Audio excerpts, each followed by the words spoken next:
Hi everyone, good morning. How are you? चलिए, आज हम लोग डिस्कस करने वाले हैं सब्लिमेशन के बारे में। ठीक है, today I will discuss about sublimation. तो इस चीज़ को ध्यान से सुनिएगा और समझने की कोशिश कीजिएगा।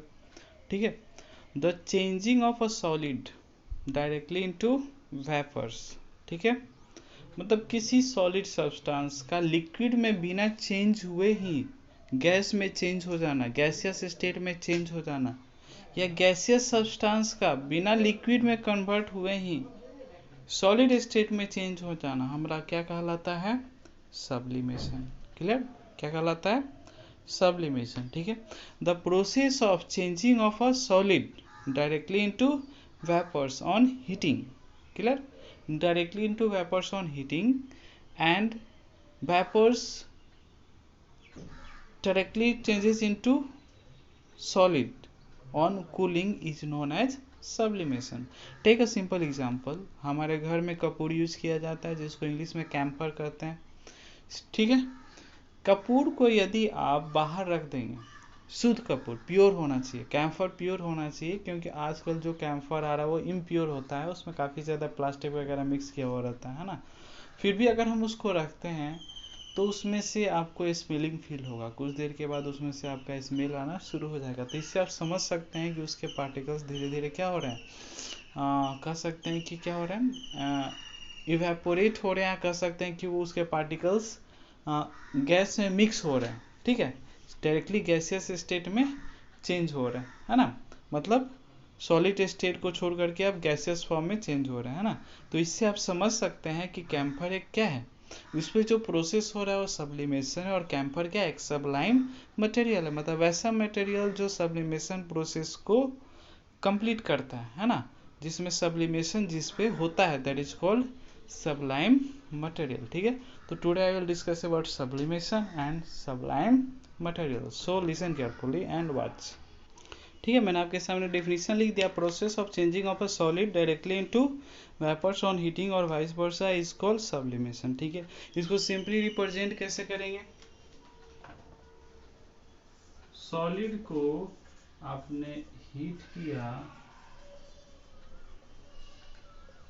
तो कन्वर्ट हो गया गैस में, और gas directly on cooling.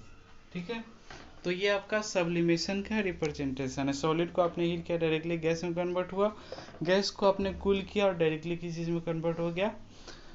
Solid में। That's the process is called sublimation. ठीक है, तो इस बात को आप ध्यान रखिएगा। सब्लिमेशन प्रोसेस में लिक्विड स्टेट एग्जिस्ट नहीं करता है। क्लियर? लिक्विड स्टेट एग्जिस्ट नहीं करता है। ठीक है, चलिए अब हम लोग नेक्स्ट टॉपिक डिस्कस करेंगे, सबलाइम मटेरियल।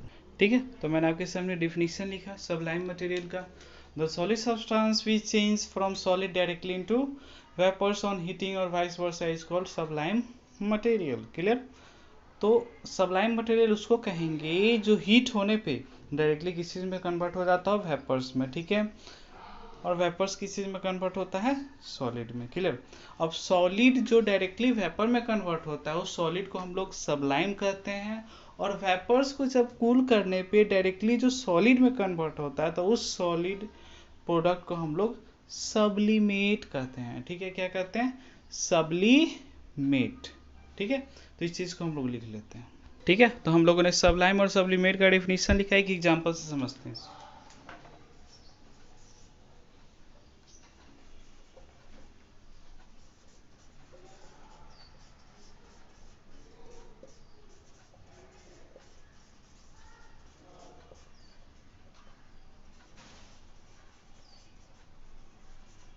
तो देखिए, ड्राई आइस जिसको हम लोग कहते हैं कार्बन डाइऑक्साइड CO2 गैस में कन्वर्ट हुआ।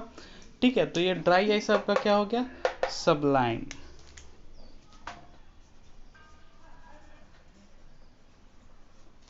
इसको हम लोग क्या कहेंगे? सबलाइम। ठीक है, और यही CO2 गैस को जब हम लोग कूल करेंगे,